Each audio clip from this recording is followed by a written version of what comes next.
Hey there, welcome to Biotech Work and today we are going to discuss about cell signalling and हम यहाँ पर क्या कर रहे हैं, यहाँ पर एक बुक है, बहुत ही अच्छी बुक है जिसके अंदर बहुत ही डीपली फैक्ट्स के साथ सारे चीज़ें डिस्क्राइब किया गया है, जो कि written by Cooper, the cell the molecular approach, ऐसा कुछ नाम है इसका।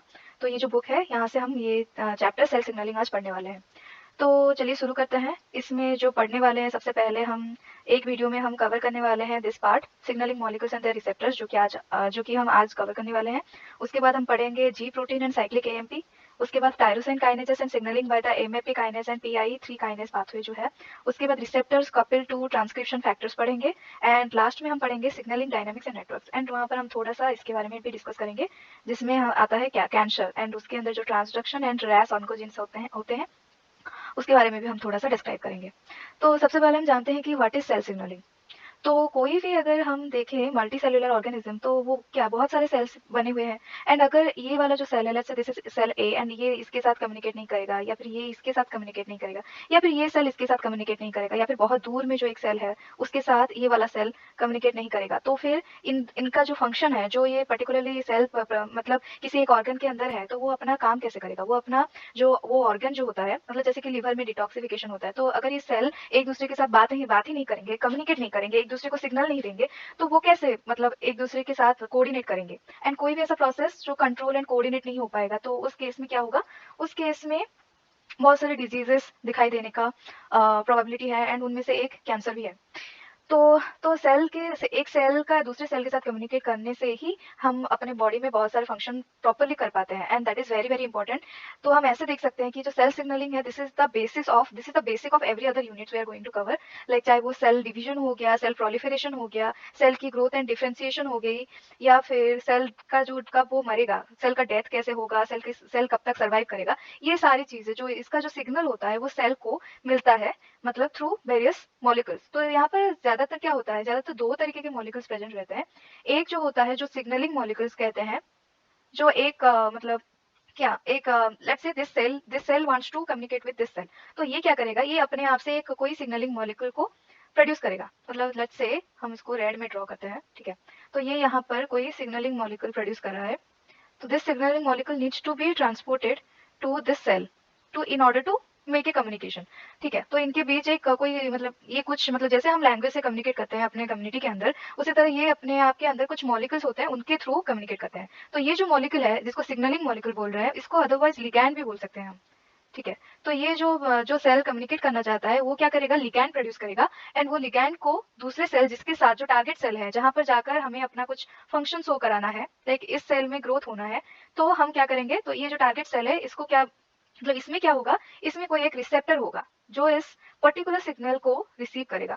मतलब जैसे मैंने बोला, यहाँ पे तो बहुत सारे सेल्स हैं, तो इसको ये जो टारगेट सेल को पता कैसे चलेगा ये जो सिग्नल ही पर्टिकुलरली उसके लिए है, तो इसके लिए स्पेसिफिक उसके पास रिसेप्टर होगा जिससे कि उसको पता चलेगा। मतलब ये यहाँ पर हमारा जो एंजाइम एंड सबस्ट्रेट का जो एक जैसे स्पेसिफिसिटी होता है, जैसे लॉक एंड की टाइप, उसी तरह लिगैंड एंड रिसेप्टर का एक स्पेसिफिसिटी होता है। मतलब एक पर्टिकुलर लिगैंड के लिए पर्टिकुलर रिसेप्टर ही प्रेजेंट रहता है, ठीक है।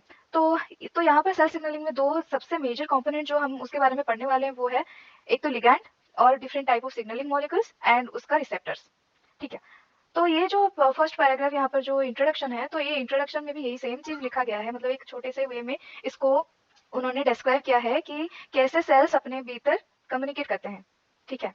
जैसे कि मेटिंग बिटवीन इस cells for example is signalled by peptides that are secreted by one cell and bind to receptors on the surface of other. तो उनके बीच बीच जब ईस्ट सेल, ये भी यूनिसेलुलर ऑर्गेनिजम्स के अंदर भी सिग्नलिंग दिखाई देता है। मतलब यूनिसेलुलर ऑर्गेनिजम्स का मतलब उनका एक सेल ही वो कंप्लीट ऑर्गेनिज्म को बनाता है। तो एक सेल से दूसरे सेल को कम्युनिकेट करने का मतलब होता है एक ऑर्गेनिज्म से दूसरे ऑर्गेनिज्म को कम्युनिकेट करना। तो ईस्ट के केस में जब उनका मीटिंग का सीजन आता है, तो वो क्या करता है, लाइक वो पेप्टाइड्स के थ्रू अपना मतलब एक दूसरे के साथ बात करते हैं। मतलब एक ईस्ट सेल से एक पेप्टाइड जो रिलीज होता है एंड वो वाला जो पेप्टाइड वो दूसरे ईस्ट सेल्स के द्वारा क्या होता है, वो एक्सेप्ट होता है। मतलब वो उसके पास एक रिसेप्टर होगा जो बाइंड करेगा उस पेप्टाइड के साथ एंड उसके बाद वो कम्युनिकेट करते हैं कि यस हमारे बीच अभी क्या रिप्रोडक्शन होना है, ठीक है। उस तरह मल्टी सेलुलर ऑर्गेनिजम्स में क्या होता है, मल्टी सेलुलर ऑर्गेनिजम्स में बहुत ही कॉम्प्लेक्सिटी के थ्रू ये सारे प्रोसेस होते हैं।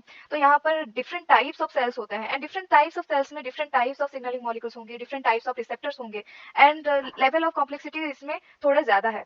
तो यहाँ पर ऐसा लिखा गया है कि जब भी कोई लिगैंड आकर कोई रिसेप्टर के साथ बाइंड करता है तब बहुत सारी सीरीज ऑफ इवेंट्स दिखाई देने लगते हैं। मतलब क्या होता है, ये रिसेप्टर है सेल, लेट्स से this is a cell surface receptor, मतलब ये सेल के मेम्ब्रेन में प्रेजेंट है ये जो रिसेप्टर है, ठीक है। तो ये लिगैंड जब आकर बाइंड हुआ, ये जो रिसेप्टर है ये क्या हुआ, ये एक्टिवेट हो गया। तो ये एक्टिवेट होने के बाद ये किसी और प्रोटीन को एक्टिवेट करेगा, एंड उसके बाद वो किसी और प्रोटीन को एक्टिवेट करेगा, एंड उसके बाद वो किसी और प्रोटीन को एक्टिवेट करेगा, एंड लास्टली वो जो लास्ट प्रोटीन एक्टिवेट हुआ वो एक लास्ट प्रोटीन को एक्टिवेट करेगा जिसको हम बोलते हैं इफेक्टर। मतलब इसको इफेक्टर क्यों बोलते हैं, because this creates an effect, ये एक इफेक्ट क्रिएट करता है, इसलिए इसको हम इफेक्टर बोलते हैं। तो ये इफेक्टर जाकर इसका जो काम है, मतलब इस लिगैंड एंड रिसेप्टर कॉम्प्लेक्स का जो काम है, मतलब जिसके लिए सिग्नलिंग प्रोड्यूस कर रहे थे, वो फंक्शन ये इफेक्टर जाकर करेगा। फॉर एग्जाम्पल अगर ये न्यूक्लियस के अंदर प्रेजेंट है तो ये जाकर डीएनए के साथ बाइंड करेगा एंड कोई एक रेगुलेटरी फंक्शन करेगा अपना, तो ट्रांसक्रिप्शन को रेगुलेट करने का काम भी कर सकता है, ठीक है, जो कि हम आगे पढ़ने वाले हैं डिटेल में। तो ये जो एक लिगैंड एंड रिसेप्टर का कॉम्प्लेक्स होने के बाद ये जो सीरीज ऑफ इवेंट्स होते हैं, इसको बोलते हैं सिग्नल ट्रांसडक्शन, ठीक है। तो this thing is called signal transduction. इसी वे में ही सेल के behaviour, for example metabolism, movement, proliferation, survival, differentiation, ये सारी चीजें मैनेज होते हैं, ठीक है। तो हमें इसीलिए ये सारे जो सेल सिग्नलिंग पाथवेज हैं इनको समझना बहुत ज्यादा जरूरी होता है। उसके बाद हम आते हैं डायरेक्टली हमारे जो मेजर दो molecules like signalling molecules and उनके रिसेप्टर्स। तो हम सबसे पहले इसके बारे में पढ़ते हैं, सिग्नलिंग मॉलिक्यूल्स क्या होता है एंड उसका रिसेप्टर क्या होता है। तो यहाँ पर जो लर्निंग ऑब्जेक्टिव क्या है, हम इस 17.1 को पढ़ने के बाद क्या क्या सीखेंगे। पहले तो हम describe the principal modes of cell signalling हम पढ़ेंगे, मतलब डिफरेंट टाइप के जो सेल सिग्नलिंग है उनके बारे में हम जानेंगे। उसके बाद हम स्टेरॉइड हार्मोन्स के बारे में जानेंगे जो कि जीन एक्सप्रेशन को रेगुलेट करते हैं। उसके बाद हम पढ़ेंगे डिफरेंट एक्शन को जो कंपेयर कर, मतलब वो जो स्मॉल सिग्नलिंग मॉलिक्यूल के डिफरेंट टाइप्स को हम पढ़ेंगे एंड उनके एक्शंस को हम एक दूसरे के साथ कंपेयर करेंगे। उसके बाद हम पॉलीपेप्टाइड ग्रोथ फैक्टर्स के बारे में जानेंगे, ठीक है। तो ये वीडियो कम्प्लीटली ये चार चीजें ये इन सबको कवर करने वाला है, तो स्टे ट्यून्ड, यहाँ पर बहुत डिटेल में हम पढ़ने वाले हैं। So let's see what is written here. Many different kinds of molecules transmit information between the cells of multicellular organisms. Although all these molecules act as ligands that bind to receptor expressed by the target cells, there is considerably variation in the structure and function of the different types of molecules that serve as signal transmitters. So ये बोल रहा है कि ये जो सारे मतलब ligands है या फिर उनके receptors हैं उनमें बहुत सारे difference भी होते हैं। Although they all like हम उनको दो पार्ट में डिवाइड कर रहे हैं as ligands and receptors, फिर भी उनके अंदर बहुत सारे डिफरेंसेस हैं। वो किस वे से, किस पाथवे से, मतलब स्ट्रक्चरली कैसे दिखते हैं एंड वो किस पाथवे से सिग्नल ट्रांसमिट कर रहे हैं, उसमें बहुत सारे डिफरेंस है, बहुत डिफरेंस है, ठीक है। स्ट्रक्चर एंड फंक्शनली उनमें वेरिएशन है। उसके बाद क्या लिखा है, structurally the signalling molecules used by plants and animals range in complexity from simple gases to protein. तो प्लांट एंड एनिमल्स में जो सिग्नलिंग मॉलिक्यूल्स होते हैं वो सिंपल गैसेस से लेकर प्रोटीन तक मतलब डिफर करते हैं। सिंपल गैसेस हो सकते हैं या फिर कॉम्प्लेक्स प्रोटीन्स हो सकते हैं, वो signalling molecules. Some of this molecules carry signals over long distance. तो कुछ ऐसे सिग्नलिंग मॉलिक्यूल्स होते हैं जो सिग्नल को बहुत ही लॉन्ग डिस्टेंस तक भी ट्रैवल मतलब लेकर जा सकते हैं, कैरी कर सकते हैं। whereas some others acts locally and convey information between neighboring cells. While और कुछ ऐसे मॉलिक्यूल्स होते हैं, ऐसे कुछ सेल्स होते हैं जो अपने नेबरिंग सेल को सिग्नल पहुंचाते हैं। ये एक मतलब डिफरेंट टाइप्स के सिग्नलिंग हो गया। In addition, signaling molecules differ in their mode of action on their target cells. Some signaling molecules are able to cross the plasma membrane and bind to intracellular receptors in the cytoplasm or nucleus. तो ऐसे भी कुछ signal molecules होते हैं जो कि plasma membrane को cross करके इंट्रासेलुलर रिसेप्टर के साथ, मतलब जो सेल के अंदर उनके रिसेप्टर्स होते हैं, मतलब सेल के अंदर जो साइटोप्लाज्म होता है या फिर न्यूक्लियस होता है, वो इंट्रासेलुलर मतलब सेल के अंदर, ठीक है, इंट्रासेलुलर रिसेप्टर्स होते हैं, उनमें जाकर बाइंड करते हैं। Whereas most bind to receptors expressed on the target cell surface. तो ऐसे हम बोल सकते हैं कि there are two types of receptors, one is intracellular receptors, one is cell surface receptors or extracellular receptors. This section discusses the major type of signaling molecules and some of the intracellular receptors which they interact. Subsequent discussion in this chapter focuses on cell surface receptor and the downstream signaling pathways that regulate cell behavior. That's nothing, ठीक है। तो यहाँ पर हम diagram देख लेते हैं। तो सबसे पहले तो हम इसको सेल मतलब मोड्स ऑफ सेल सिग्नलिंग को अगर हम देखें तो इसको हम दो पार्ट में डिवाइड कर सकते हैं। One is direct cell signalling, जो यहाँ पर जैसे लिखा है डायरेक्ट सेल सिग्नलिंग, एंड दूसरा is signalling by secreted molecules.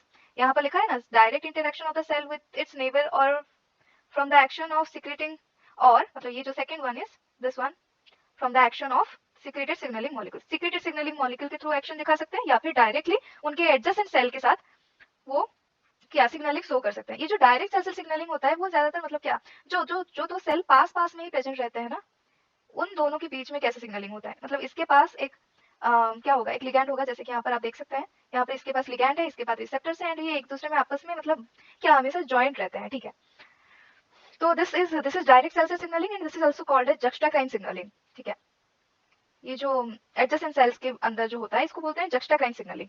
And on the other hand यहाँ पर क्या होता है, सिक्रेटेड मॉलिक्यूल्स के थ्रू सिग्नलिंग होता है, एंड इसमें एग्जांपल्स आते हैं endocrine signalling, paracrine signalling and autocrine signalling.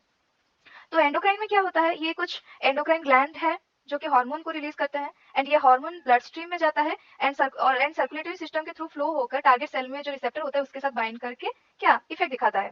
तो this one is endocrine signalling. Why endocrine? Because it is produced by the endocrine glands and also like goes to a very long distance। मतलब यहाँ पर मतलब अगर pituitary gland से कोई signal जा रहा है तो वो जाकर बहुत ही मतलब बहुत दूर जगह पर उसका जो टारगेट सेल होगा उसमें जाकर ब्लड के थ्रू जाकर वो इफेक्ट दिखाएगा। तो एंडोक्राइन सिग्नलिंग ऐसे होता है, बहुत दूर जाकर वो अपना इफेक्ट दिखाते हैं।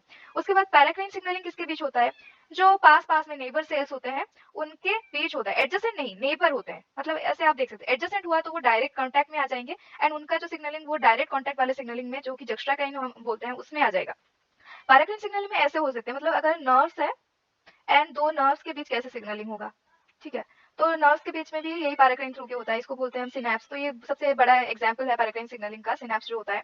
यहाँ इसमें न्यूरोट्रांसमीटर रिलीज होता है एंड इसके पास आयन गेटेड चैनल्स होते हैं जो कि उस न्यूरोट्रांसमीटर को रिसीव करता है एंड रिसीव करने के बाद वो इफेक्ट दिखाता है, मतलब नर्व इम्पल्स का जो क्या होता है ट्रांसमिशन हो सकता है। तीसरा वाला जो है वो ऑटोक्राइन सिग्नलिंग है, मतलब ये सेल है, ये सेल अपने आप ही लिगैंड प्रोड्यूस कर रहा है एंड उसके पास ही उसका रिसेप्टर है एंड वो अपने आप ही मतलब इसके पास ही लिगैंड है एंड इसके पास ही रिसेप्टर है। तो इस ऐसे सिग्नलिंग को बोलेंगे ऑटोक्राइन सिग्नलिंग। तो हम थोड़ा सा डिटेल में यहाँ पर देख लेते हैं, यही सेम चीज यहाँ पर लिखा गया है। एंड मतलब यहाँ पर एंडोक्राइन सिग्नलिंग से शुरू हुआ जिसमें ये बोल रहा है कि सिग्नलिंग मॉलिक्यूल जो कि हार्मोन्स होते हैं स्पेशलाइज्ड एंडोक्राइन सेल से सीक्रेट होते हैं एंड सर्कुलेशन के थ्रू वो कैरिड होते हैं एंड टारगेट सेल में वो अपना काम दिखाते हैं। एग्जाम्पल इसका क्या है, स्टेरॉयड हार्मोन्स एस्ट्रोजन होते हैं जो कि ओवरीज में प्रोड्यूस होते हैं एंड उनका काम ये होता है कि वो development and maintenance of female reproductive system का डेवलपमेंट एंड मेंटेनेंस करते हैं and secondary sexual characteristics show करते हैं। In animals more than 50 different hormones, तो एनिमल के केस में 50 डिफरेंट टाइप्स के हार्मोन्स हैं जो कि एंडोक्राइन ग्लैंड्स डिफरेंट टाइप के एंडोक्राइन ग्लैंड्स से प्रोड्यूस होते हैं। Example pituitary glands, thyroid glands, parathyroid glands, pancreas, adrenal gland and gonads, ऐसे सारे एंडोक्राइन ग्लैंड्स के थ्रू जो प्रोड्यूस होते हैं। उसके बाद आ गया हमारा पैराक्राइन सिग्नलिंग। इसमें क्या होता है, signalling molecule act locally to affect the behaviour of nearby cells molecule। so in paracrine signaling a molecule released by one cell acts on, तो ये नेबरिंग सेल के साथ क्या करता है, जैसे कि मैंने बोला अभी, ये नेबरिंग सेल के साथ दिखाता है अपना effect, neighbouring target cell. Example इसका है न्यूरोट्रांसमीटर, सिग्नलिंग मॉलिक्यूल का एग्जांपल है न्यूरोट्रांसमीटर जो कि सिग्नल को कैरी करते हैं between nerve cells at the synapse में, जैसे हमने बोला अभी। फाइनली सम ऐसे सेल्स भी होते हैं जो कि दैट दे देमसेल्व्स प्रोड्यूस, जो कि अपने आप प्रोड्यूस करते हैं सिग्नल भी एंड उसको अपने आप ही वो रिसीव करते हैं। ऐसे एग्जाम्पल है T lymphocytes, certain type of T lymphocyte, वो क्या करते हैं, वो अपना ही एंटीजन के स्टिमुलेशन के थ्रू वो खुद ही मतलब सिग्नल प्रोड्यूस करते हैं एंड खुद ही अपने आप को क्या करते हैं, उनके अपने आप को साइज में नंबर में इंक्रीज करते हैं एंड इम्यून रेस्पॉन्स को एम्पलीफाई करने में हेल्प करते हैं। ऑल्सो जब ऑटोक्राइन जो सिग्नलिंग होता है उसका जब एबनॉर्मल सिग्नलिंग दिखाई देने लगे तो वो gives rise to uncontrolled growth, मतलब इसका मतलब होता है कैंसर, ठीक है। तो यहाँ पर कैंसर सेल डेवलप होता है जब एबनॉर्मल ऑटोक्राइन सिग्नलिंग शो होने लगे। In this situation, a cancer cell produces a growth factor to which it also responds। ये खुद ही एक ग्रोथ फैक्टर प्रोड्यूस करता है एंड खुद ही उसको रेस्पॉन्ड करके मल्टीपल वे में मतलब डिवीजन होता रहता है एंड ग्रो होता रहता है, जैसे ट्यूमर ग्रो होता है ना, malignant tumour, unregulated proliferation and उसके बाद वो माइग्रेट करते रहते हैं, ठीक है। तो this is what we studied. यहाँ पर समरी में लिखा गया है secreted signalling molecules can travel long distance, act on adjacent cells और act on the cell that produces them, मतलब अपने आप के थ्रू भी वो हो सकता है। तो यहाँ पर डायरेक्ट में थोड़ा कुछ यहाँ पर लिखा है, सिग्नलिंग बाय डायरेक्ट सेल और cell matrix interaction plays a critical role in regulating the behaviour of cells in animal tissues. तो एनिमल टिश्यूज में जो डायरेक्ट कॉन्टैक्ट में जो सेल होता है या फिर सेल मैट्रिक्स का जो इंटरेक्शन होता है उसमें भी बहुत ज्यादा बड़े बड़े रोल्स होते हैं, फंक्शंस होते हैं। फॉर एग्जाम्पल यहाँ पर एग्जाम्पल क्या है, दो ऐसे प्रोटीन का एग्जाम्पल है, हम इसको कलर चेंज कर लेते हैं।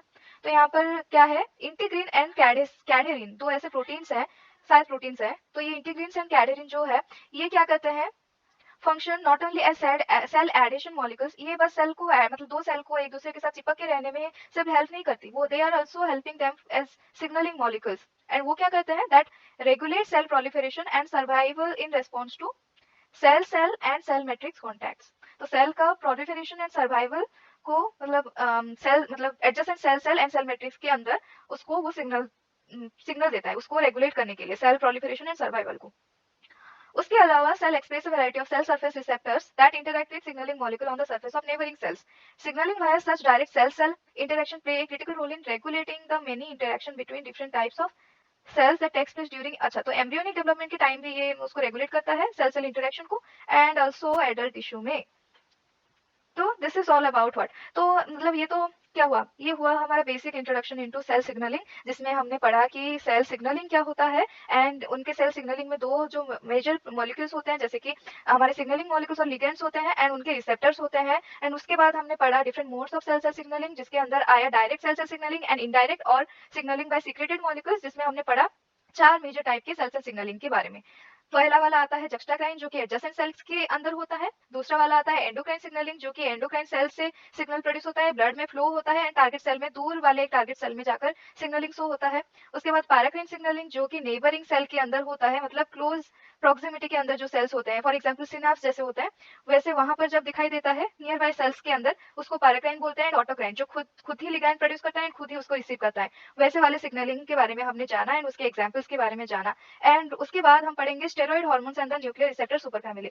तो ये चैप्टर खत्म हो जाए उसके बाद मैं इसका क्या करूंगी, उसके बाद एक रिवीजन नोट्स की तरह इन पॉइंटर्स को लिखकर मैं एक पीडीएफ में डाल दूंगी, जो कि for my self and also other students की. तो आज हम पढ़ने जा रहे हैं steroid hormones and the nuclear receptor super family, उनके बारे में. ठीक है, तो ये जो सारे स्टेरॉइड हार्मोन्स हैं एंड उसके अलावा जो कुछ रिसेप्टर्स हैं, जो सेल सिग्नलिंग वाले रिसेप्टर्स हैं, वो क्या होते हैं, वो उनका जो रिसेप्टर होता है सेल के अंदर होता है. उनका रिसेप्टर इंट्रासेलुलर सेल के अंदर प्रेजेंट रहता है. तो यहाँ पर वही लिखा है कि कुछ कुछ ऐसे रिसेप्टर्स होते हैं जिनका जिनका रिसेप्टर सेल के सरफेस में होता है, बट ऐसे भी कुछ रिसेप्टर्स होते हैं जो जिनका रिसेप्टर्स इंट्रासेलुलर प्रोटीन्स होते हैं, एंड वो आइदर साइटोसॉल में प्रेजेंट होता है या फिर न्यूक्लियस में प्रेजेंट होता है. ठीक है, वो जो इंट्रासेलुलर रिसेप्टर होते हैं वो स्मॉल हाइड्रोफोबिक मॉलिक्यूल्स होते हैं, जो कि क्या हाइड्रोफोबिक का मतलब क्या होता है, वाटर हीटिंग होता है ना. एंड मेम्ब्रेन में भी हाइड्रोफोबिक हमारे लिपिड मॉलिक्यूल्स होते हैं. तो ये क्या करते हैं, ये मेम्ब्रेन के थ्रू इजीली डिफ्यूज हो जाता है, diffuse across plasma membrane. And उसके बाद इनका जो रिसेप्टर होता है वो सेल के अंदर प्रेजेंट होता है. तो स्टेरॉइड, इनका जो एग्जाम्पल हम देखेंगे वो क्या है, स्टेरॉइड हार्मोन हो गया वो फर्स्ट एग्जाम्पल. उसके बाद क्या है, और दूसरे वाले जो होते हैं उनमें थायराइड हार्मोन हो गया, विटामिन D3 हो गया, या फिर रेटिनोइक एसिड हो गया. ये सारे ही एग्जाम्पल है किसके, इंट्रासेलुलर रिसेप्टर्स के. ठीक है, तो स्टेरॉइड हार्मोन्स के बारे में थोड़ा पढ़ लेते हैं. ये जो स्टेरॉइड हार्मोन्स है, इनमें आते हैं testosterone, oestrogen, progesterone and corticosteroids. So ये सारे जो स्टेरॉइड हार्मोन्स होते हैं, ये क्या होते हैं, ये कोलेस्ट्रॉल इनका प्रिकर्सर मॉलिक्यूल होता है. कोलेस्ट्रॉल के थ्रू ये सारे सिंथेसाइज होते हैं. ठीक है, उसके बाद क्या है, टेस्टोस्टेरोन, एस्ट्रोजन एंड प्रोजेस्टेरोन जो होते हैं उनको क्या बोलते हैं, सेक्स स्टेरॉइड बोलते हैं. ठीक है, ये इंपॉर्टेंट पॉइंट है, तो कलर चेंज कर लेते हैं.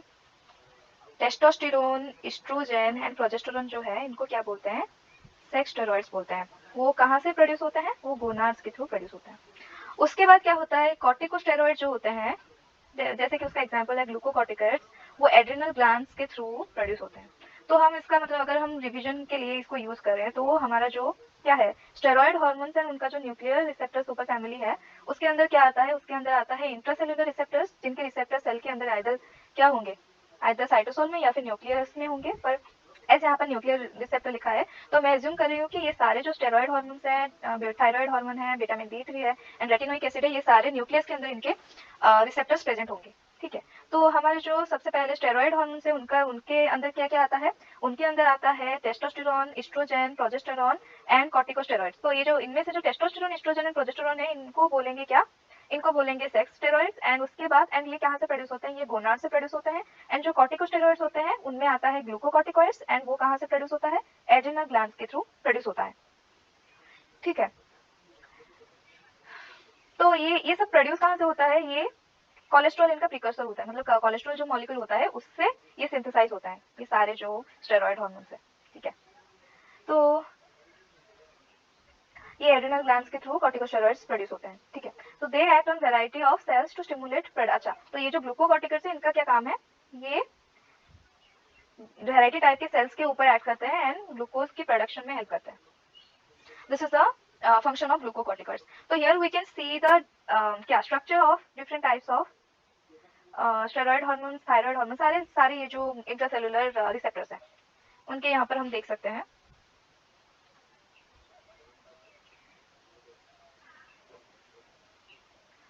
ये सारे हैं हमारे क्या, उनके स्ट्रक्चर हैं. तो टेस्टोस्टेरोन है, ये एस्ट्राडायोल है, एंड ये मतलब ये एक तरीके का एस्ट्रोजन है एस्ट्राडायोल। उसके बाद प्रोजेस्टेरोन है, कॉर्टिसोल है, ग्लूकोकॉर्टिकॉइड, थायराइड हार्मोन है, विटामिन D3 है, रेटिनोइक एसिड है। इसको याद रखना है, उतना ज़्यादा इंपॉर्टेंट नहीं है, तो हम इसको बस स्किप कर रहे हैं। इसको मतलब नहीं उतना ज़्यादा इंपॉर्टेंट है, बस नेम्स याद रख लीजिए। टेस्टोस्टेरोन, एस्ट्राडायोल, प्रोजेस्टेरोन, कॉर्टिसोल, एक तरीके का glucocorticoid, thyroid hormone, vitamin D3 and retinoic acid. तो यहाँ पर मतलब ये जो पैराग्राफ लिखा है इसका समरी यहाँ पर लिखा है, थोड़ा समरी पढ़ के समझ जाते हैं इसमें क्या लिखा है। स्टेरॉयड हार्मोन्स जो होते हैं वो क्या होते हैं, वो मतलब ये पहले वाले पैराग्राफ का समरी है। स्टेरॉयड हार्मोन प्लाज्मा मेम्ब्रेन के थ्रू डिफ्यूज हो सकते हैं and bind to transcription factors inside the target cells. तो इनका जो ट्रांसक्रिप्शन फैक्टर्स के साथ ये बाइंड हो सकते हैं टारगेट सेल्स के। उसके बाद आता है also thyroid hormones, vitamin D3 and retinoic acid structurally and functionally distinct from the steroids. They share a common mechanism of action in the target cells.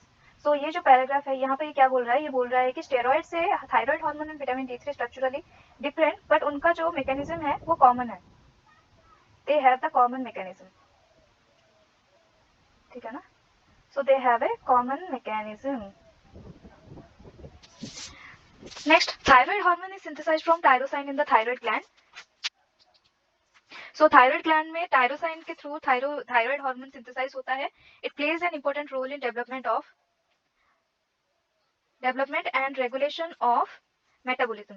So ये क्या बोल रहा है, ये बोल रहा है कि थायराइड जो हार्मोन होता है वो टायरोसाइन से थायराइड ग्लैंड में प्रोड्यूस होता है, मतलब थायराइड ग्लैंड में टायरोसाइन से उसका क्या होता है, सिंथेसिस होता है। एंड इसका जो रोल क्या होता है, development and regulation of metabolism. Metabolism में ये क्या करता है, बहुत ही इंपॉर्टेंट रोल प्ले करता है मेटाबॉलिज्म को रेगुलेट करने के लिए एंड उसका डेवलपमेंट के लिए भी। दूसरा जो चीज है वो है विटामिन D3। विटामिन D3 क्या करता है, कैल्शियम मेटाबॉलिज्म को रेगुलेट करता है एंड बोन की ग्रोथ में हेल्पफुल होता है। विटामिन D3 कैल्शियम का रेगुलेट करता है एंड बोन की ग्रोथ में हेल्प करता है। नेक्स्ट इज रेटिनोइक एसिड, जो कि रेटिनोइड्स के साथ रिलेटेड है। कहाँ से सिंथेसाइज होता है इसका, इसका सिंथेसिस होता है विटामिन ए, जो जिसको रेटिनॉल बोलते हैं ना, विटामिन ए को। तो वो क्या करता है, वो हेल्प करता है वर्टिब्रेट में डेवलपमेंट में, वर्टिब्रेट्स की डेवलपमेंट में इसका इंपॉर्टेंट रोल रहता है विटामिन ए का। तो अगर हम यहाँ पर ब्रीफली लिखे इसको तो ये क्या होगा, सबसे पहले तो हमारे स्टेरॉयड हार्मोन्स है, स्टेरॉयड हार्मोन्स। तो इनके अंदर क्या आता है, स्टेरॉयड हार्मोन्स के अंदर आता है टेस्टोस्टेरोन, प्रोजेस्टेरोन एंड क्या है हमारे वो एस्ट्रोजन। तो ये सारे है क्या, ये सारे है सेक्स स्टेरॉइड्स। उसके बाद जो स्टेरॉइड्स हार्मोन्स हैं वो है कॉर्टिकोस्टेरॉइड्स, जिनमें आता है ग्लूकोकॉर्टिकॉइड्स एंड इसका एक एग्जांपल है कॉर्टिसोल, ठीक है ना, कॉर्टिसोल। एंड उसके बाद क्या आता है, उसके बाद आता है हमारा जो थायराइड हार्मोन। थायराइड हार्मोन यहाँ पर ये जो सारे चीजें स्टेरॉयड हार्मोन का प्रिकर्सर कौन है, कोलेस्टेरॉल एनिमल्स में। एंड थायराइड हार्मोन का जो प्रिकर्सर है वो क्या है, थायरोक्सिन, सॉरी हमारा टायरोसाइन है। एंड ये यहाँ पर ये जो स्टेरॉयड हार्मोन्स होते हैं ये ज्यादातर क्या सेक्स स्टेरॉयड जो होते हैं वो प्रोड्यूस्ड इन गोनाड्स। गोनाड्स मतलब जो सेक्सुअल ऑर्गन्स होते हैं हमारे बॉडी में उनमें प्रोड्यूस होते हैं। एंड ये जो ग्लूकोकॉर्टिकॉइड्स एंड कॉर्टिकोस्टेरॉइड्स होते हैं ये ग्लूकोज मेटाबॉलिज्म को रेगुलेट करता है। एंड ये कहाँ से प्रोड्यूस होता है, ये एड्रिनल ग्लैंड से प्रोड्यूस होता है। ना हमारा जो थायराइड हार्मोन है, थायराइड हार्मोन का जो इसका प्रिकर्सर क्या है, इसका प्रिकर्सर है टायरोसाइन।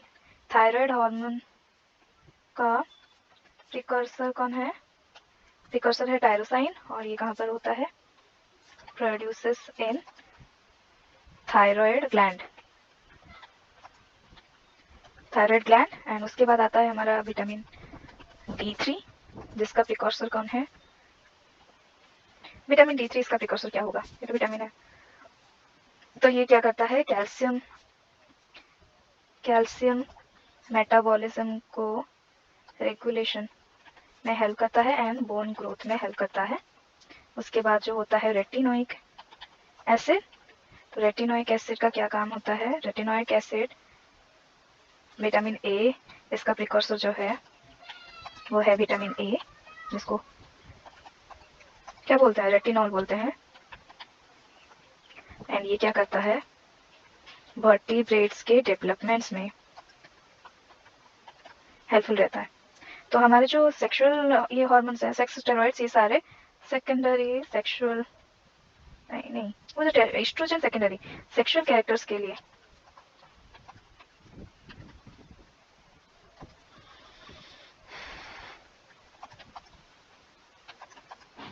And growth and development of sexual organs में हेल्प करते हैं। और क्या होता है, और होता है रिप्रोडक्शन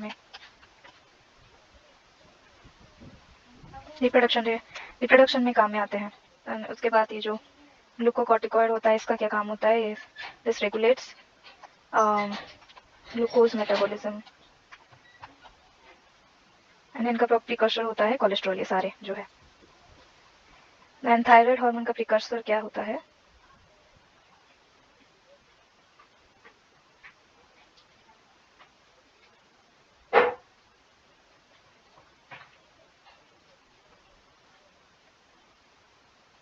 तो ये जो थायराइड हार्मोन होता है, इसका क्या काम होता है, इसका काम होता है ग्रोथ, इसका काम होता है रेगुलेशन ऑफ मेटाबॉलिज्म। मेटाबॉलिज्म में रेगुलेशन, ये पे लिखा है ना कि ये क्या करता है, टायरोसाइन से प्रोड्यूस होता है, इनका इंपॉर्टेंट रोल होता है development and regulation of metabolism. Okay, development and regulation of metabolism. ठीक है, ये सारे हमारे इंपॉर्टेंट पॉइंट्स हो गए। इनको थोड़ा अदर कलर से रिप्रेजेंट करते हैं। I actually don't like this blue colour. ठीक है,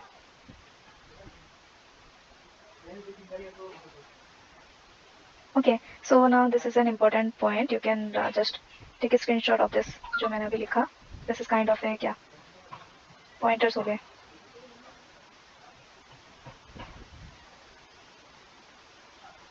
ठीक है,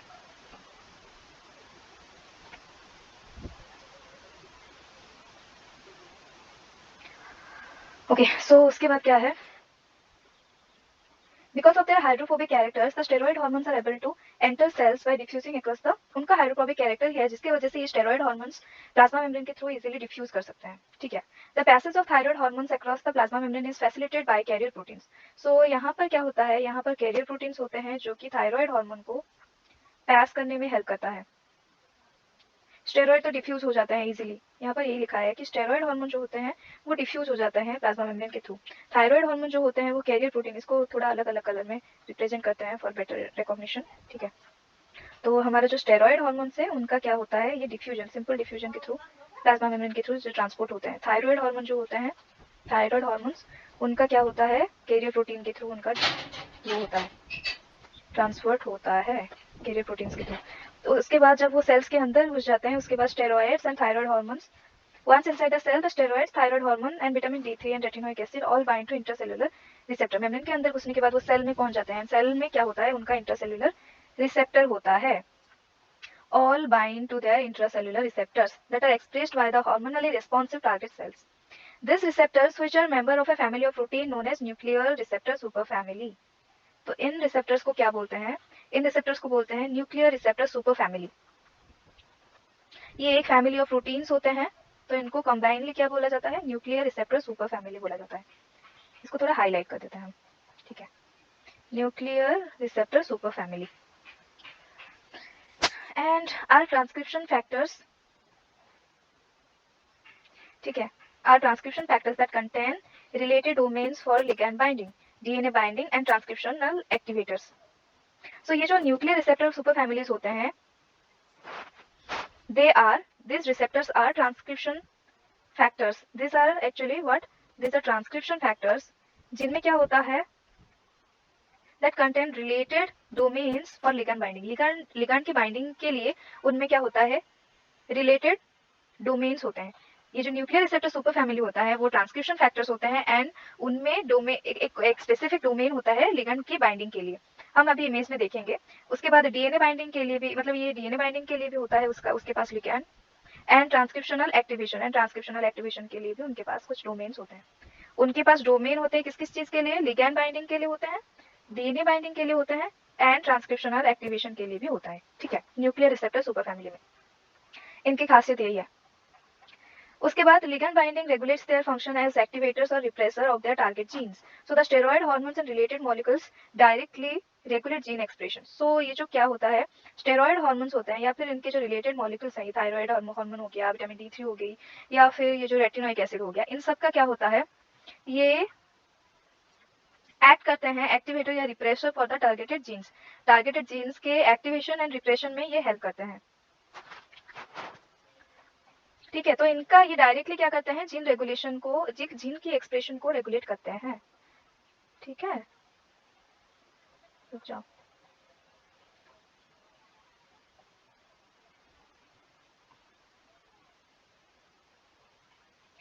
directly regulate gene expression.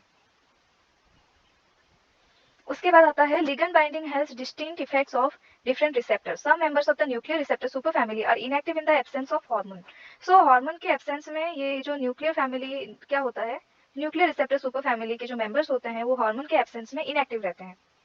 Glucocorticoid receptor जो होता है, फॉर एग्जाम्पल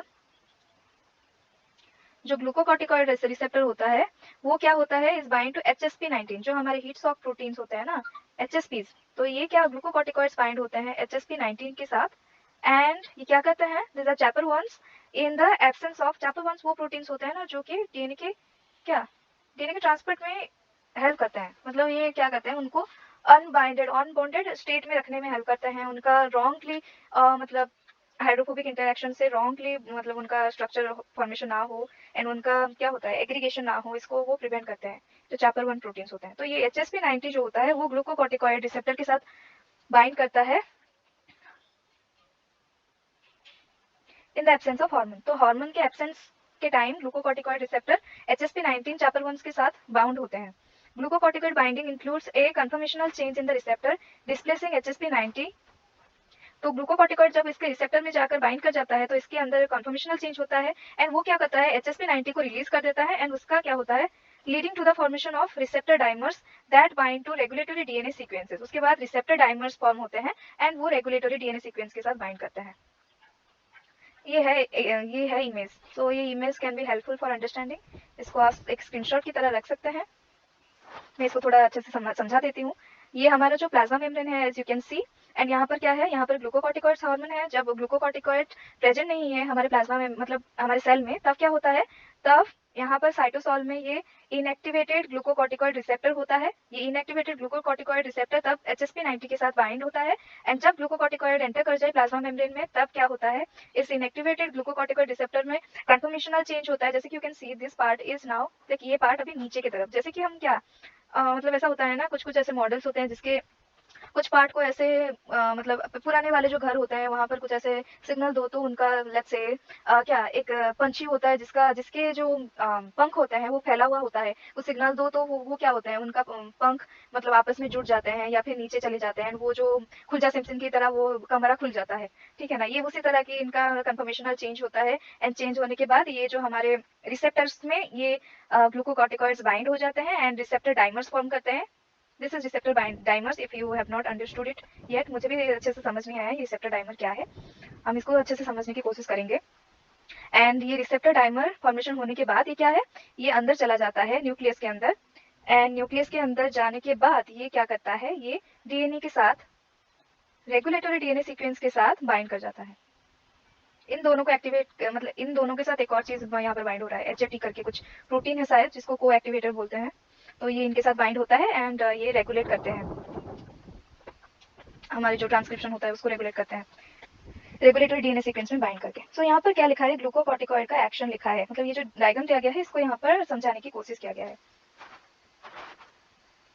तो ये जो ग्लूकोकॉर्टिकॉइड्स होते हैं ये डिफ्यूज करते हैं प्लाज्मा मेम्ब्रेन के थ्रू, एंड उसके बाद बाइंड कर जाते हैं ग्लूकोकॉर्टिकॉइड रिसेप्टर्स में। In the absence of ligand the receptor is bound to HSP90, जैसे कि हमने बोला साइटोप्लाज्म में होता है उनका रिसेप्टर, एंड वो HSP90 के साथ बाउंड होते हैं। उसके बाद ग्लूकोकॉर्टिकॉइड बाइंडिंग क्या करते हैं, ग्लूकोकॉर्टिकॉइड जब बाइंड हो जाते हैं रिसेप्टर्स के साथ वो डिस्प्लेस कर देते हैं HSP90 को, किसके थ्रू, एंड HSP90 को वो रिलीज कर देता है, एंड रिसेप्टर डाइमर को, एंड रिसेप्टर डाइमर फॉर्मेशन होता है, रिसेप्टर एंड लिगैंड वहां पर बाइंड हो जाता है एंड रिसेप्टर डाइमर फॉर्म होता है।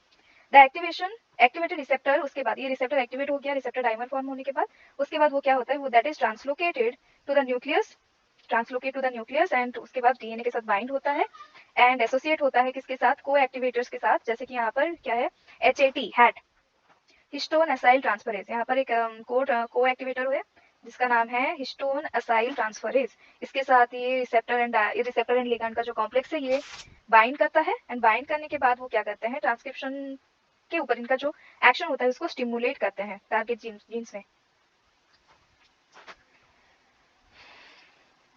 एक और एग्जाम्पल यहाँ पर दिया गया है, एक और डायग्राम दिया गया है। क्या लिखा है, absence of hormone and gene regulation by the thyroid hormone receptor. ठीक है, तो यहाँ पर क्या है, थायराइड हार्मोन के रिसेप्टर को मतलब उनका जीन का रेगुलेशन कैसे होता है। तो thyroid hormone receptor binds DNA in their thyroid hormone receptor binds DNA in either the presence or absence of the hormone. ठीक है, however hormone binding changes the receptor from a repressor to an activator or target gene transcription. In the absence of hormone, the receptor associates with co-repressors with histone deacetylase activity. In the presence of hormone, the receptor associates with co-activators with histone acetyl transferase activity.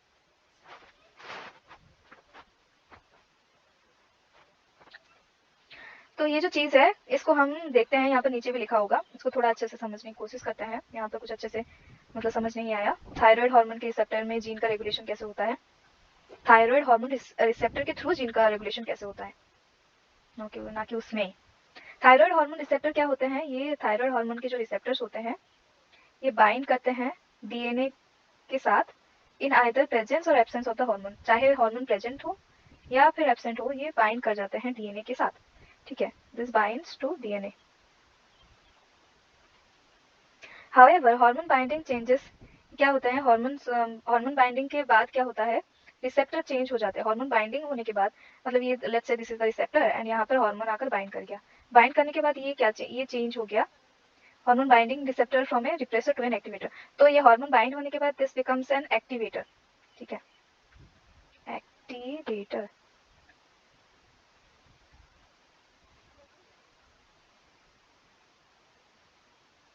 This become an activator. But जब hormone का present नहीं होता तो ये क्या होता है, hormone के प्रेजेंस में हार्मोन जब बाइंड हो जाता है ये रिप्रेसर से एक एक्टिवेटर बन जाता है। इसको एक क्रॉस करने की जैसे मैंने अंडरलाइन कर दिया, तो हम इसको जस्ट क्या होता है, receptor from repressor to an activator of target gene transcription होता है। But in the absence of hormone क्या होता है, रिसेप्टर एसोसिएट, एब्सेंस के केस में क्या होता है, रिसेप्टर एसोसिएट होता है को रिप्रेसर के साथ with his histone deacetylase activity। जब एब्सेंट होता है हार्मोन, जब एब्सेंट होता है ये क्या होता है, ये को रिप्रेसर के साथ एसोसिएट होता है, receptor associates with the co-repressor associates with co-repressor with his histone deacetylase activity। ठीक है, को रिप्रेसर जिसका हिस्टोन डीएसिटाइलेज एक्टिविटी होता है उसके साथ ये क्या होता है, एसोसिएट हो जाता है। In the presence of hormone क्या होता है, the receptor associates with the coactivator with histone acetyltransferase activity. तो बेसिकली ये बोल रहा है कि जब हार्मोन प्रेजेंट नहीं है, जब प्रेजेंट है तब ये HAT के साथ एसोसिएट होता है। ठीक है, रिसेप्टर HAT के साथ एसोसिएट होता है। जब हार्मोन प्रेजेंट नहीं है तब ये क्या करता है, तब ये HDAC के साथ, हिस्टोन डीएसिटाइलेज के साथ, HDAC उसके साथ ये बाइंड होता है। ठीक है, तो यहाँ पर पढ़ लेते हैं इसे क्या लिखा है, activate transcription of target genes. Okay, यहाँ पर क्या छोड़ा था, सो यहाँ पर glucocorticoid binding induces a conformational changes in the receptor displacing HSP19 and leading to the formation of receptor dimers that bind to regulatory DNA sequence and activate transcription of target genes. In other cases the receptor, other case में क्या होता है, receptor bind होता है, binds DNA in either the presence or absence of hormone, but hormone binding alters the activity of the receptors as a transcriptional regulatory molecule. For example, in the absence of hormone, thyroid hormone जो होता है उसका receptor, thyroid hormone का receptor क्या करता है, associates with ए को repressor complex and replace transcription of its target gene. तो को रिप्रेसर कॉम्प्लेक्स के साथ एसोसिएट होता है एंड रिप्लेस करता है ट्रांसक्रिप्शन ऑफ टारगेट जीन। जब हार्मोन बाइंड होता है तब क्या करता है, ये इंड्यूस करता है कन्फर्मेशनल चेंज, जिससे क्या होता है, in the interaction of the receptor with को एक्टिवेटर, को एक्टिवेटर के साथ बाइंड करता है रादर देन को रिप्रेसर्स। तो जब एब्सेंट होता है तब को रिप्रेसर के साथ बाइंड करता है, जो कि क्या है, को रिप्रेसर कौन है, को रिप्रेसर है HDAC, histone D acetylase activity, and जब हार्मोन प्रेजेंट होता है वो हैट के साथ बाइंड करता है, हिस्टोन एसिटाइल ट्रांसफरेज उसके मतलब उसको बोलते हैं को एक्टिवेटर, उसके साथ बाइंड करता है एंड उसको वो क्या करता है, ट्रांसक्रिप्शन को एक्टिवेट करता है थायराइड हार्मोन इंड्यूसिबल जीन्स में। ठीक है, signalling by other small molecules, और कैसे कैसे मॉलिक्यूल्स हैं जिनका सिग्नलिंग होता है वो देख लेते हैं थोड़ा सा। Several other small molecules in addition to the steroid hormones also serve to transmit signals between cells. तो steroid hormone के अलावा और भी बहुत सारे small molecule होते हैं जो signal देते हैं सेल के अंदर, और उनके अंदर क्या होता है, simple gas होते हैं जैसे कि nitric oxide, and this is a nitric oxide is a major paracrine signaling molecule in nervous immune and circulatory system. तो नाइट्रिक ऑक्साइड जो होता है वो पैराक्राइन सिग्नलिंग में मतलब इसका बहुत ज्यादा अच्छा सा रोल रहता है, जैसे कि यहाँ पर समरी में लिखा गया है कि nitric oxide is a paracrine signalling molecule in the nervous system, इसमें सिर्फ लिखा गया है, and we would like to add what, immune and circulatory system, also immune and circulatory system में भी इसका रोल रहता है। तो यहाँ पर जैसे कि आप देख सकते हैं कुछ स्मॉल सिग्नलिंग मॉलिक्यूल्स के एग्जांपल्स यहाँ पर दिया गया है। सबसे पहले तो हमारा आता है, थोड़ा कलर चेंज कर लेते हैं, सबसे पहला आता है हमारा नाइट्रिक ऑक्साइड, नाइट्रिक ऑक्साइड हो गया, उसके बाद एसिटिल कोलिन जो सिनेप्स में काम में आते हैं ना सिग्नलिंग मॉलिक्यूल की तरह, उसके बाद गाबा बोलते हैं उसको, गामा अमीनोब्यूटेरिक एसिड जो होता है गाबा, इसका भी होता है, and this is also a small signalling molecule जो कि nervous immune and circulatory system में इनका पैराक्राइन सिग्नलिंग देखने को मिलता है। एंड दूसरा है सिंडोल 3 एसिटिक एसिड जो ऑक्सिन होता है हमारा, प्लांट्स में जो ग्रोथ फैक्टर होते हैं ना ऑक्सिन्स, तो वो ये सारी चीजें हैं स्मॉल मॉलिक्यूल्स जो कि पैराक्राइन सिग्नलिंग में हेल्प करते हैं। मतलब यहाँ पर ज्यादातर यहाँ पर क्या लिखा है, यहाँ पर लिखा है नाइट्रिक ऑक्साइड जो होता है वो मेजर पैराक्राइन सिग्नलिंग में हेल्प करता है nervous system, immune system and circulatory system में, ऐसा नहीं कि सारे, ठीक है। एसिटिल कोलिन तो हेल्प करता है नर्वस सिस्टम में भी, एंड गाबा भी हेल्प करता है, एंड ऑक्सिन का डिफरेंट फंक्शन रहता है जो कि हम आगे पढ़ने वाले हैं, ठीक है। तो नाइट्रिक ऑक्साइड का फंक्शन रहता है nervous, immune and circulatory system में, और बाकी के जो है उनके बारे में हम पढ़ रहे हैं आगे। Like the steroid hormones, nitric oxide is able to diffuse, जैसे कि स्टेरॉइड हार्मोन्स भी हमारे प्लाज्मा मेम्ब्रेन के थ्रू डिफ्यूज हो जाते हैं ना, डिफ्यूज होकर उनका ट्रांसपोर्ट हो जाता है सेल के अंदर, उसी तरह हमारे जो नाइट्रिक ऑक्साइड होते हैं वो भी डायरेक्टली प्लाज्मा मेम्ब्रेन के थ्रू डिफ्यूज हो सकते हैं। The molecular basis of nitric action, however, is distinct from that of the steroid. Steroid से इसका जो molecular basis है, मतलब इसका जो transport जो process है ये different है, इसलिए इसको एक different category दिया गया है। Rather than binding to a receptor that regulates transcription, nitric oxide alters the, यहाँ पर क्या कर रहा है इसको highlight कर देते हैं, nitric oxide alters the activity of the intracellular target enzyme guanylate cyclase। तो ये क्या करता है, तो स्टेरॉइड हार्मोन क्या करते थे, उनके जो रिसेप्टर्स होते थे उन रिसेप्टर्स के साथ बाइंड करके वो ट्रांसक्रिप्शन को रेगुलेट करते थे, पर ये नाइट्रिक ऑक्साइड क्या कर रहा है, ऑन द अदर हैंड ये क्या कर रहा है, ये इंट्रासेल्युलर टारगेट एंजाइम गुआनाइलिन साइक्लेस की एक्टिविटी को अल्टर कर रहा है। तो नाइट्रिक ऑक्साइड क्या कर रहा है, नाइट्रिक ऑक्साइड गुआनाइलिन साइक्लेस जो है इंट्रासेल्युलर टारगेट एंजाइम उसकी एक्टिविटी को अल्टर कर रहा है, एंड उसकी एक्टिविटी को अल्टर करने से क्या हो रहा है, जो कि स्टिमुलेट कर रहा है सिंथेसिस ऑफ साइक्लिक जीएमपी, इससे हो रहा है साइक्लिक जीएमपी का फॉर्मेशन। तो यहाँ पर हम ऐसे बोल सकते हैं कि यहाँ पर, मतलब ये तो बहुत स्लो प्रोसेस हो गया, हम इसको थोड़ा फास्टन अप करते हैं। तो यहाँ पर हम ऐसे बोल सकते हैं, ये जो नाइट्रिक ऑक्साइड है ये किसको रेगुलेट कर रहा है, तो ये नाइट्रिक ऑक्साइड रेगुलेट कर रहा है गुआनाइलिल साइक्लेस को, एंड ये गुआनाइलिल साइक्लेस क्या कर रहा है, ये गुआनाइलिल साइक्लेस क्या कर रहा है, सिंथेसिस ऑफ साइक्लिक जीएमपी, तो ये साइक्लिक जीएमपी के सिंथेसिस में हेल्प कर रहा है, ठीक है। तो ठीक है, इसको हमने ब्रीफली यहाँ पर लिख लिया कि नाइट्रिक ऑक्साइड गुआनाइलिन साइक्लेस को एक्टिवेट कर रहा है, गुआनाइलिन साइक्लिन क्या कर रहा है, साइक्लिक जीएमपी का क्या कर रहा है, साइक्लिक जीएमपी का सिंथेसिस कर रहा है।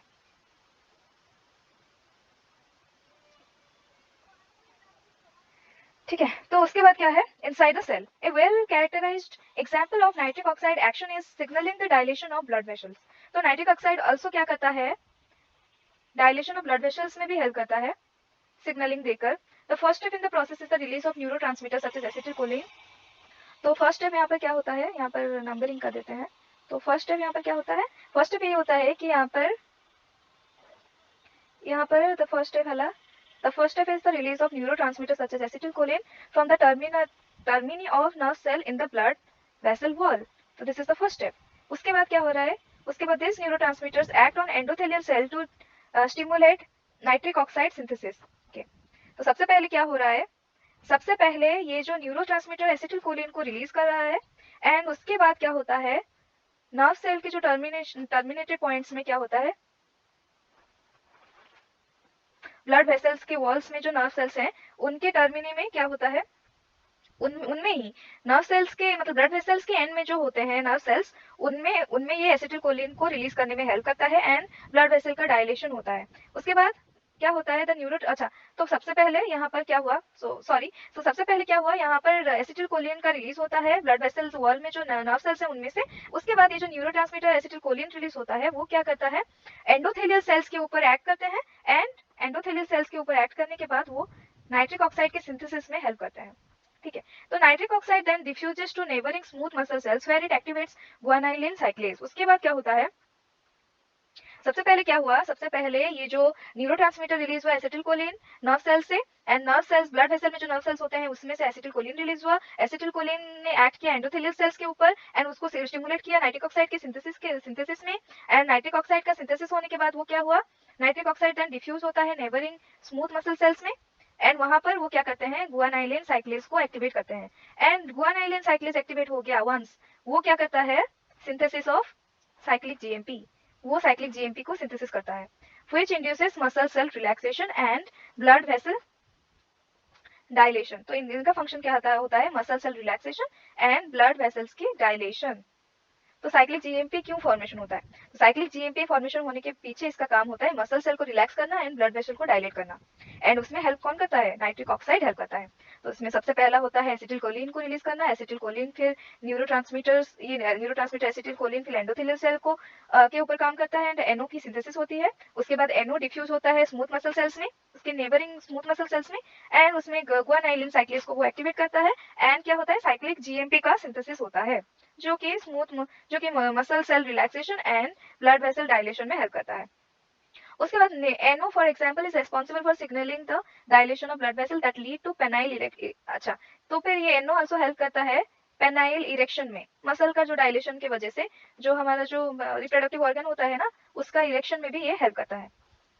ठीक है, it is also interesting to note that the medical use of nitroglycerin in the treatment of heart disease is, nitroglycerin को क्यों यूज किया जाता है मेडिकली, उसको यूज किया जाता है हार्ट डिजीज की ट्रीटमेंट के लिए and is based on its conversion to NO। Okay, so ये जो नाइट्रोग्लाइकन होता है, सॉरी नाइट्रोग्लिसरीन, ये जो नाइट्रोग्लिसरीन होता है हार्ट डिजीज के ट्रीटमेंट के लिए इसको यूज किया जाता है। तो ये नाइट्रोग्लिसरीन से क्या होता है, नाइट्रिक ऑक्साइड फॉर्मेशन होता है जो कि ब्लड वेसल को डायलेट करता है एंड हार्ट में ब्लड फ्लो को इंक्रीज करने में मदद करता है।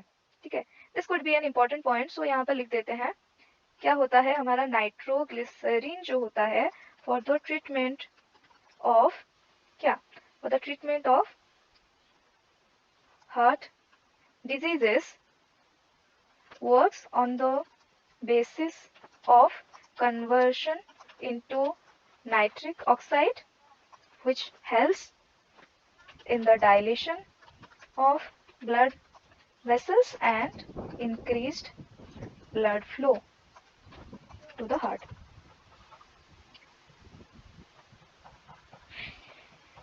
ठीक है, तो उसके बाद क्या है, तो ये जो नाइट्रोग्लाइकन है इसको हम थोड़ा अंडरलाइन कर लेते हैं। नाइट्रोग्लिसरीन क्या होता है, ये NO में कन्वर्ट हो जाता है, NO में कन्वर्ट हो जाता है एंड उसके बाद ये क्या करता है, डायलेशन करता है ब्लड वेसल्स के डायलेशन करता है एंड हार्ट को ब्लड फ्लो हार्ट में इंक्रीज करने में हेल्प करता है। ठीक है, तो उसके बाद यहाँ पे क्या लिखा है समरी में, many neurotransmitter are small hydrophilic molecules that binds to ion channels on adjacent cells. बहुत सारे ऐसे न्यूरोट्रांसमीटर होते हैं जो कि हाइड्रोफिलिक मॉलिक्यूल होते हैं एंड वो आयन चैनल्स के साथ बाइंड करते हैं एडजेसेंट सेल्स में। ठीक है,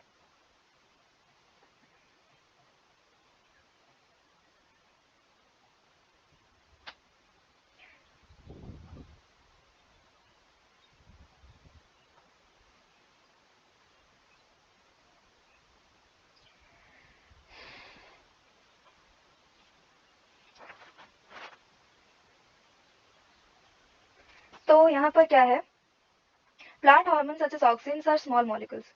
तो प्लांट हार्मोन जैसे कि ऑक्सिन्स ये भी स्मॉल मॉलिक्यूल्स है। तो यहाँ पर क्या लिखा है, the neurotransmitter that carry signals between neurons and from neurons to other type of target cells जैसे कि मसल सेल्स होते हैं, are a diverse group of small hydrophilic molecule. ये बहुत ही बहुत सारे ऐसे न्यूरोट्रांसमीटर्स होते हैं जो कि सिग्नल कैरी करते हैं न्यूरॉन से न्यूरॉन तक, सिग्नल्स को एक न्यूरॉन से दूसरे न्यूरॉन को सिग्नल कैरी करते हैं neurotransmitters and also muscle cells को are a diverse group of small hydrophilic molecules including acetylcholine. तो यहाँ पर एक तरीके का न्यूरोट्रांसमीटर जो है जिसको यहाँ पर स्पेसिफिक मेंशन किया गया है वो है acetylcholine. Acetylcholine gamma amino butyric acid, जिसको अदरवाइज क्या बोलते हैं, गाबा बोलते हैं। And the release of neurotransmitter is signaled by the arrival of an action potential at the terminus of the nucleus. The neurotransmitters that then diffuse across the synaptic cleft to act on the target cells. Because the neurotransmitters are hydrophilic, as neurotransmitters are hydrophilic, क्या होता है, they are unable to cross the target. अच्छा, neurotransmitters are hydrophilic and that is why they are unable to cross the target plasma membrane. Therefore, in contrast with steroid hormones and NO and steroid hormone के अलावा जो होते हैं वो neurotransmitters जो होते हैं वो क्या करते हैं, उनके बाइंडिंग के लिए सेल के सरफेस में ही रिसेप्टर्स प्रेजेंट होते हैं। तो यहाँ पर हम ऐसे लिख सकते हैं कि हमारा जो स्टेरॉयड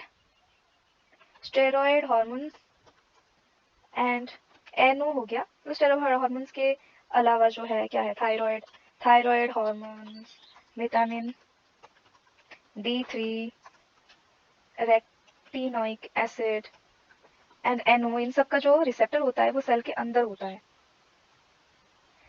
यहाँ पर D3 इनका रिसेप्टर कहाँ पर होता है, यहाँ पर एक कलर चेंज करके लिखते हैं। खैर, इनका होता है इंट्रासेल्यूलर, सेल के अंदर इंट्रासेल्यूलर रिसेप्टर्स। एंड जो हमारे क्या होते हैं, न्यूरोट्रांसमीटर्स होते हैं, जैसे कि एसिटिलकोलिन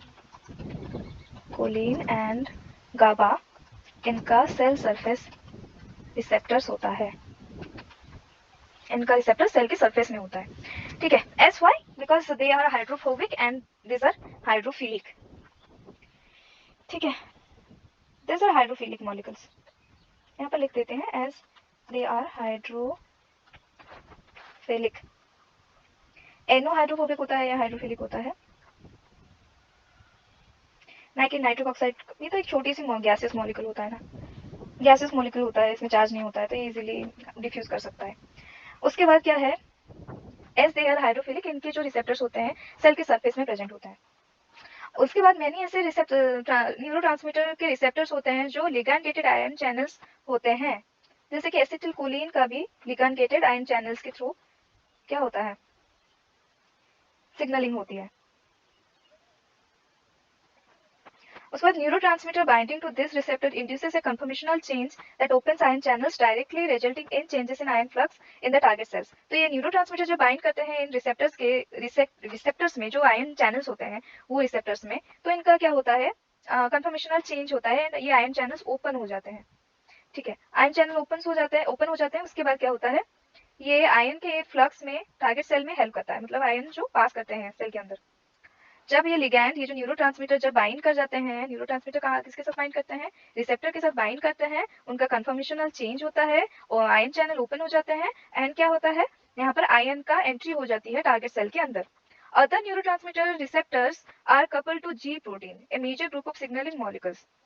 और कुछ ऐसे न्यूरोट्रांसमीटर्स भी होते हैं, अदर न्यूरोट्रांसमीटर के रिसेप्टर ऐसे भी कुछ होते हैं जैसे जो कि जी प्रोटीन के साथ कपल्ड होते हैं, जी प्रोटीन के साथ मिलकर ये रिसेप्टर्स काम करते हैं। And this are the major group of signalling molecules. So इनके बारे में हम डिटेली पढ़ेंगे अभी, जी प्रोटीन्स के एंड उनके रिसेप्टर्स के बारे में। ठीक है, that link cell surface receptor to a variety of intracellular responses. In the case of neurotransmitter receptor the associated G protein frequently act to regulate ion channels. तो हमारे जो क्या हुआ, न्यूरोट्रांसमीटर रिसेप्टर के केस में क्या होता है, उनके साथ जो एसोसिएटेड जी प्रोटीन्स होते हैं वो आयन चैनल्स को रेगुलेट करने के काम में आते हैं। ठीक है, not so important. Plant hormones are another group of small molecules that regulate plant growth and development. जैसे कि हमने यहाँ पर पढ़ा, NO है, एसिटिलकोलिन है, गाबा है एंड प्लांट हार्मोन जो ऑक्सिन था, इंडोल 3 एसिटिक एसिड। तो ये क्या करता है, ये प्लांट की ग्रोथ एंड डेवलपमेंट को रेगुलेट करता है, प्लांट की ग्रोथ एंड डेवलपमेंट को रेगुलेट करता है। यहाँ पर कुछ ज्यादा ही हो गया तो इसको हम, it regulates plant की growth and development। ठीक है, the level of these molecules within the plant are typically modified by environmental factors। so इनका जो लेवल होता है प्लांट की बॉडी में, ये environmental factors जैसे कि लाइट, और इन्फेक्शन के थ्रू रेगुलेट होता है. So they coordinate the response of tissues in different parts of the plant to environmental signals. The first plant hormone to be identified was okay. ऐसे एक hormone है जो कि ऐसे सिग्नलिंग में हेल्प करता है, वो है auxin. with the early experiment leading to its discovery having been performed by Charles Darwin. Darwin ने 1880s में क्या किया था, ऑक्सिन के ऊपर रिसर्च किया था एंड उससे पता चला कि ये क्या करता है, ये प्लांट ग्रोथ एंड डेवलपमेंट को रेगुलेट करता है. One of the effects of auxin का इफेक्ट क्या है, induce plant cell elongation by weakening of cell wall. So ये प्लांट सेल की जो इलोंगेशन में हेल्प करता है through weakening of the cell wall. This induces plant cell elongation by weakening of cell wall. In addition, auxin regulate many other aspects in plant development, including cell division and differentiation में भी help करता है auxin. In other plant hormones likewise have multiple effects in their target tissues, including stem elongation. Gibberellin help करता है ना stem elongation में. And fruit ripening में कौन help करता है, ethylene help करता है. Cell division में cytokinins help करते हैं. And onsets of dormancy को रोकने के लिए एब्सिसिक एसिड काम करते हैं. ठीक है. So this paragraph is also can be an important point जो कि प्लांट के बारे में यहाँ पर डिस्क्राइब किया गया है. Auxin is a regulatory molecule in plants and it helps in the inducing of cell elongation by weakening of cell wall. ये also क्या करता है, सेल की डिवीजन एंड डिफरेंशिएशन में हेल्प करता है. इसके जैसे दूसरे हार्मोन्स जो होते हैं जैसे कि जिबरेलिन जो कि स्टेम की इलोंगेशन में हेल्प करता है, इथिलीन हेल्प करता है फ्रूट राइपनिंग में, एंड साइटोकाइनिन सेल के डिवीजन में हेल्प करता है, एंड डॉर्मेंसी को रोकने के लिए एब्सिसिक एसिड काम में आता है. ठीक है. नेक्स्ट जो आता है वो है peptide hormones and growth factors. तो यहाँ पर क्या लिखा है, the widest variety of signalling molecules in animals are peptides, जो कि 100 से मतलब कुछ छोटे मतलब अमीनो एसिड्स होते हैं जो ए फ्यू अमीनो एसिड से 100 अमीनो एसिड तक का उनका लेंथ रहता है. ठीक है, वो जो पेप्टाइड्स होते हैं. This group of signalling molecules include peptide hormones. इनमें पेप्टाइड हार्मोन्स आते हैं, न्यूरोपेप्टाइड्स होते हैं एंड कुछ डाइवर्स ग्रुप के पॉलीपेप्टाइड ग्रोथ फैक्टर्स होते हैं. एंड जो सबसे इंपॉर्टेंट एग्जांपल्स होते हैं इनमें वो होते हैं पेप्टाइड हार्मोन्स जिसमें कि इंसुलिन आता है, एंड पिट्यूटरी के अंदर जो growth hormones follicular stimulating hormone या फिर प्रोलैक्टिन एंड अदर जो पिट्यूटरी के ग्लैंड के थ्रू जो हार्मोन प्रोड्यूस होते हैं वो सारे इंपॉर्टेंट सिग्नलिंग मॉलिक्यूल्स होते हैं पेप्टाइड्स के अंदर. उसके बाद न्यूरोपेप्टाइड्स जैसे कि एनकेफेलिन्स, एंडोर्फिन्स, ये सारे न्यूरोपेप्टाइड्स इनको भी वाइडली स्टडी किया गया है for their activity as natural analgesics that decrease pain responses in the central nervous system. तो ये पेन को कम करने के लिए इनको स्टडी किया जाता है. मतलब एंडोर्फिन्स और एनकेफेलिन्स जो होते हैं न्यूरोपेप्टाइड्स. ठीक है, नेचुरल एनाल्जेसिक्स उनको बोलते हैं. उसके बाद discovering during studies of drug addiction, they are naturally occurring compounds that bind to the same receptors on the surface of brain cells as morphine does. Morphine जैसे बाइंड करता है, सिमिलर वे में क्या करते हैं ये सारे जो न्यूरोपेप्टाइड्स होते हैं ये सिमिलर वे में ही बाइंड करते हैं नेचुरली. ठीक है. The polypeptide growth factors include a wide variety of signalling molecules that control animal cell growth and differentiation. The first of this factors are nerve growth factors. जो polypeptide growth factors होते हैं उसमें से सबसे पहला जो एग्जांपल है वो है नर्व ग्रोथ फैक्टर, जो कि डिस्कवर्ड हुआ था रीता लेवी मोंटेल्सिनी के द्वारा इन 1950 में. तो ये जो नर्व ग्रोथ फैक्टर है this is a member of a family of polypeptides that regulate the development and survival of neurons. तो ये NGF जो है ये एक family of polypeptides है and जो कि help करते हैं regulation of development and survival of neurons में. During the course of experiments on NGF, Stanley Cohen serendipitously discovered an unrelated factor called epidermal growth factor. NGF की तरह एक और growth factor है जिसको बोलते हैं epidermal growth factor. ये क्या करता है, इसका क्या function होता है, this stimulates cell proliferation. Okay, so while NGF does the development and survival of neurons को रेगुलेट करने में हेल्प करता है, क्या करता है, development and survival of neurons को रेगुलेट करता है NGF. व्हाइल ये जो एपिडर्मल ग्रोथ फैक्टर होता है ये सेल की प्रोलिफरेशन में हेल्प करता है. EGF is 53 amino acid polypeptide. तो EGF में क्या होता है, 53 अमीनो एसिड्स होते हैं. ठीक है, ये सेकंड वन है. मतलब सबसे पहले तो हमने पढ़ा क्या, NGF ग्रोथ फैक्टर्स में ये सबसे पहला है NGF जो कि नर्व ग्रोथ फैक्टर है एंड ये this helps in but regulating development and survival of neurons. उसके बाद आए एपिडर्मल ग्रोथ फैक्टर जो कि सेल की प्रोलिफरेशन में हेल्प करता है and structurally it has 53 amino acid polypeptide.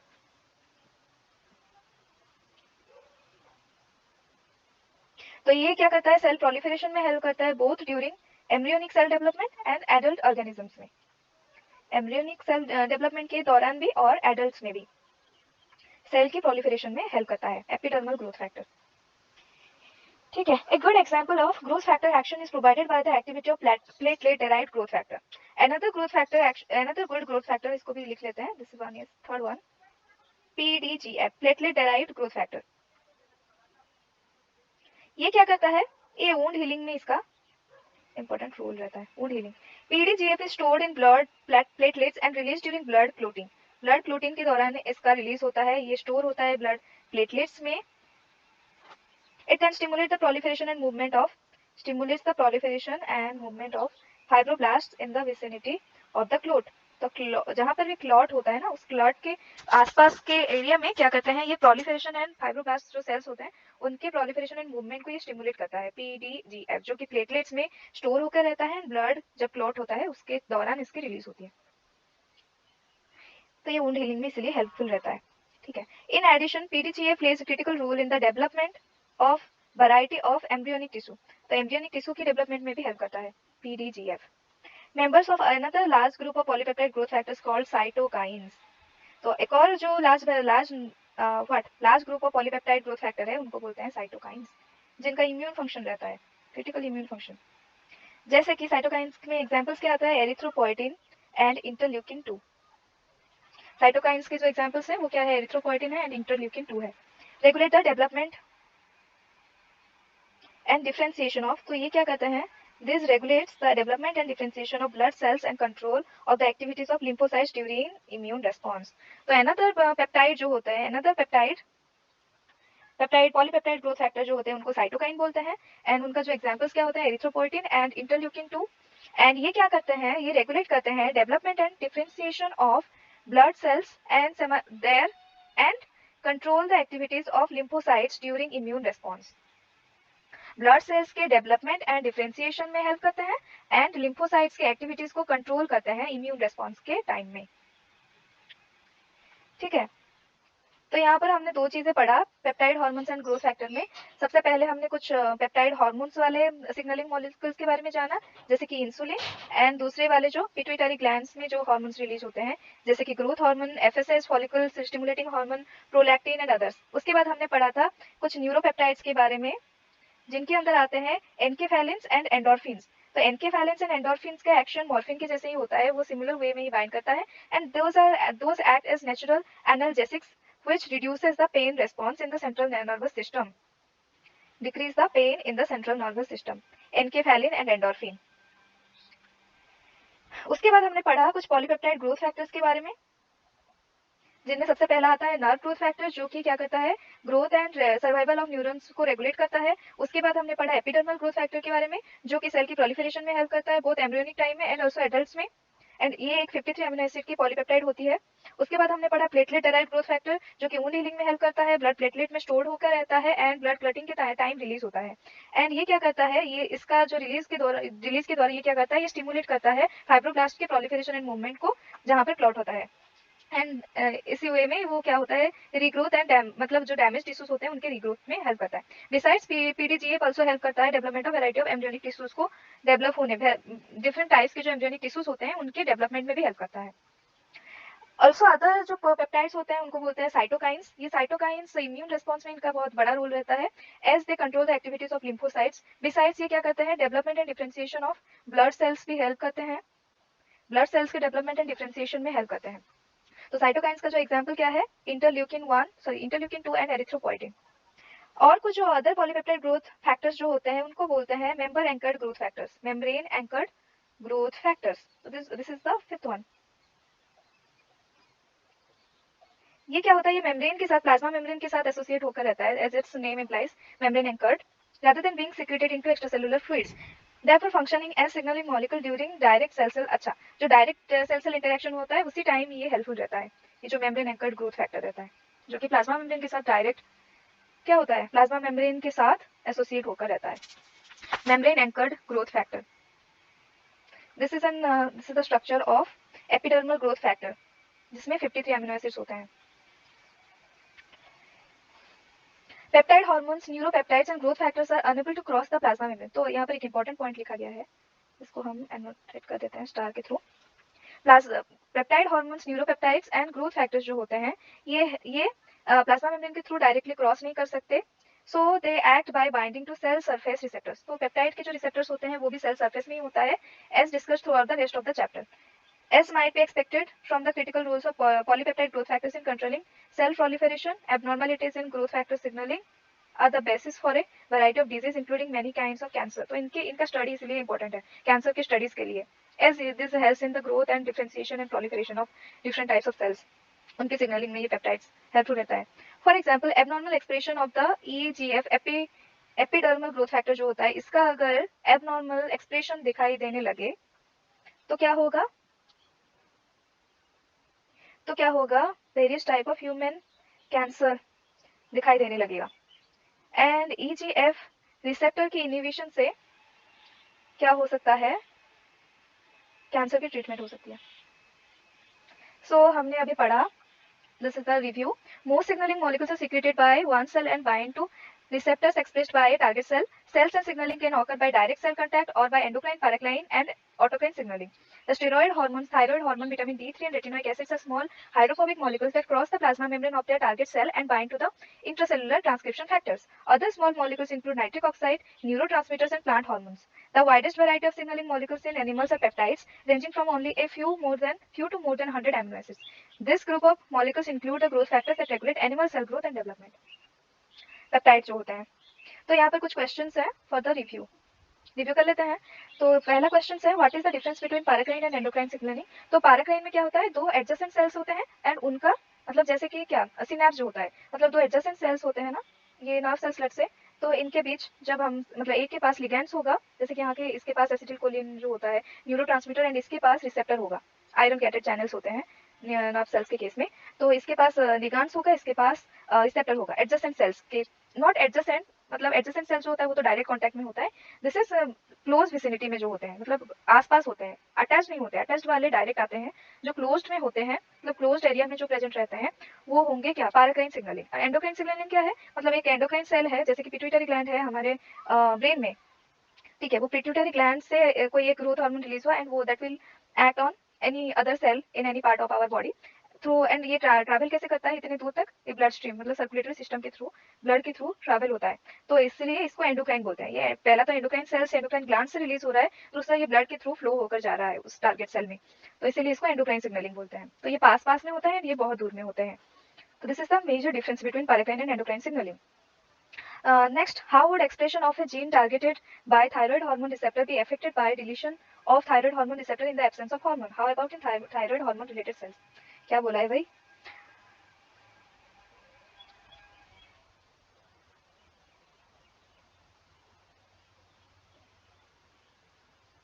Okay, इसको आप थोड़ा अच्छे से पढ़कर मुझे बताना इसका आंसर क्या होगा, ठीक है। मैं भी इसको शांति से बैठकर सोचूंगी क्या है इसका आंसर।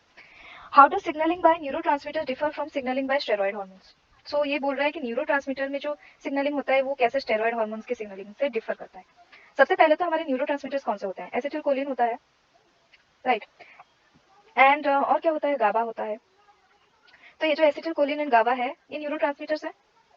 इनका जो होता है receptor, this are kind of like charge molecules, ठीक है। तो ये charge molecules can not pass through the membrane directly, तो इनके लिए क्या होता है, इनके लिए आयरन गेटेड चैनल्स होते हैं, एंड इनका जो रिसेप्टर होता है वो हमेशा मेम्ब्रेन में ही प्रेजेंट रहता है। This are membrane bound receptors, ठीक है। न्यूरोट्रांसमीटर्स के जो रिसेप्टर्स होते हैं वो मेम्ब्रेन बाउंड रिसेप्टर्स होते हैं। तो ये जो न्यूरोट्रांसमीटर्स होते हैं, this are extracellular signalling molecules, because इनके रिसेप्टर्स बाहर रह रहे हैं, this can not pass through the membrane, this are hydrophilic molecules। And ये जो steroid hormones है, on the other case, the steroid hormones are hydrophobic and can easily diffuse through the plasma membrane. They can diffuse, they can go past the plasma membrane very easily, and their receptors are present in the cytosol or nucleus। cytosol या फिर nucleus में उनका present रहता है receptors। पहली point। दूसरी point क्या है, दूसरी point तो यही है कि ये जो न्यूरोट्रांसमीटर ये एक्स्ट्रा सेलुलर लिगैंड्स होते हैं, स्टेरॉइड हार्मोन्स इंट्रासेलुलर लिगैंड्स होते हैं। उसके बाद न्यूरोट्रांसमीटर्स जो होते हैं, ये न्यूरोट्रांसमीटर्स हाइड्रोफिलिक मॉलिक्यूल्स होते हैं, स्टेरॉइड हार्मोन्स हाइड्रोफोबिक मॉलिक्यूल्स होते हैं।